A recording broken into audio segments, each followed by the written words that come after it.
Yeah, so I've been watching the news, whatever. Well, not even watching the news, just like looking at YouTube news. Um, the truth is, like most people I know around me, save for the ones on Twitter or people who know people in Russia, most people I know care only about what happens in Mexico and the United States. And then most people are typical, they only care about what happens in the United States. They don't really care what happens in another country, which is fine. I mean, I don't you can't expect people to care what happens somewhere else, right? Though that's kind of how world wars start. So this could be World War III. It could not be. It all depends. Okay. I'm recently reading a book that is a fictional version of World War One. Actually rereading it, the Leviathan trilogy by Scott Westerfeld, which is it's very good. It's war times and times of mystery and intrigue, and it's kind of bullshit. It's dealing with machine anyway.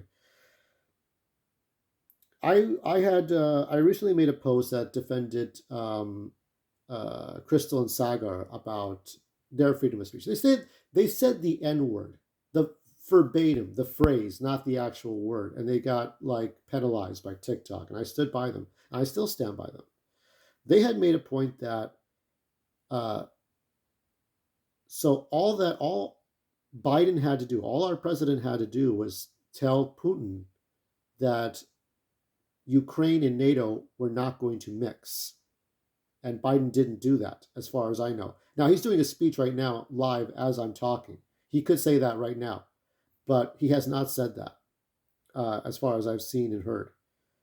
Biden, all he had to do was say, NATO is not working with Ukraine, where Ukraine will not sign up with NATO. He has not. So that caused a problem. Now, what you think of Putin, I don't care for him. Okay, the man has a problem with the LGBTQ. He has a problem with progressiveness. He still has the Super Bowl ring, as you remember. Um, so, and it was amazing. I learned that they have George Floyd statues. And Biden was right that saying that people around the world cared more for George Floyd than they did Dr. King Jr., which is kind of offensive to say, right? But it's true. The problem is if Trump had said that, everybody and your 3-year-old kid would have been, oh, Trump said this. Like, holy shit, everybody, he would have been put on blast because he's a racist, of course. He hates all blacks and all Mexicans based on the news and their pandering narrative bullshit, right? But Biden says it, it's not even on the radar. Like Candace Owens had to post it on Twitter. That's how annoying that was. But besides that, I know nothing about what's really going on. I mean, all I know is that there are people in Ukraine, they're scared. They're scared of dying. They're scared of losing their freedom.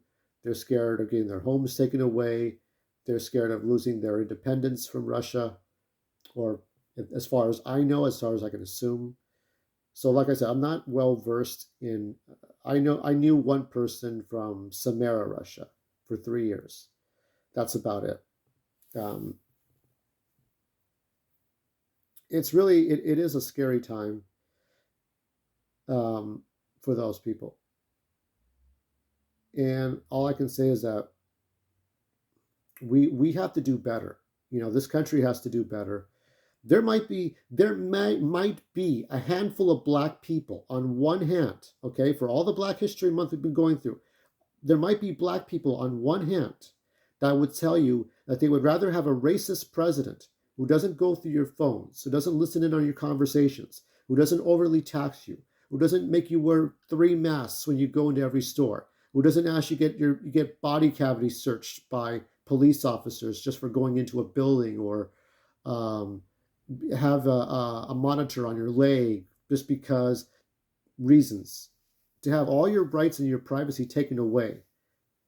That they would rather have a president that's racist but doesn't have take your rights away, than to have a president who's not racist and may listen in on your conversations, may track your phone calls, may watch your every move, may heavily tax you, take away your right to not wear a mask in public, to police you. I mean, this whole talk about not being racist. And that's the thing about TikTok too. Um, and I see this behavior, right? It's like, it seems to me like it's a bunch of white people who think that blacks and Mexicans and Asians are dogs and cats, that they need to protect them, like they're little innocent things that don't know how to speak. No, we know how to speak. We know how to talk. Unless somebody says wetback or Negro or anything else, okay? Unless they're slurring and offending us, if they're just doing like an In Living Color type of In Living Color, you have to look that up. But for those of you who are much younger, unless they're doing some kind of a joke that could be offensive, how about you let us decide as far as entertainment and television? Let us decide if it's offensive. We'll tell you, right?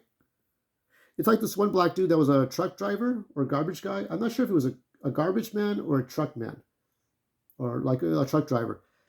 Like he said, he wanted Trump for president because he just wants to keep his job.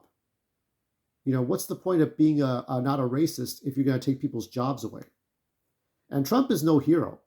He's somebody that, as far as his reelection was going to go, that he wanted to go after big tech and all that, but that's stupid. Saudi Arabia was dark, pretty house of cards for a president, right?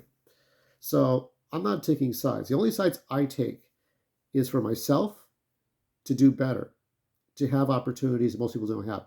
I see people who are successful in life and I dismiss them and say, that's not me. Even if I try to get there, Lucy pulls the football away and Charlie Brown lands and cracks his skull. That's how it is. And at some point, you have to stop blaming other people.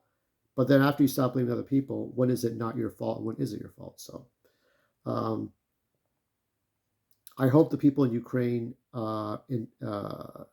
can stand strong and get out of there.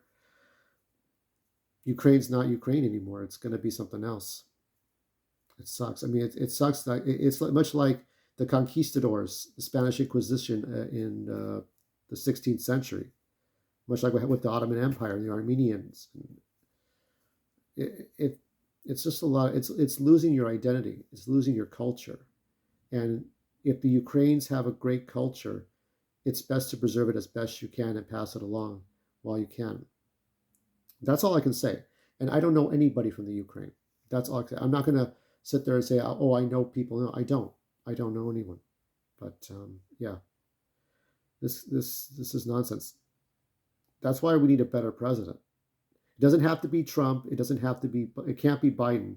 And it's sure as hell not going to be Harris. But it's got to be somebody better.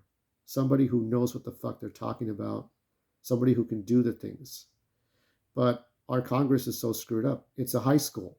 It's a high school clerk. There are philosophers centuries ago who have said that government can be within its group of peers and not act for the people.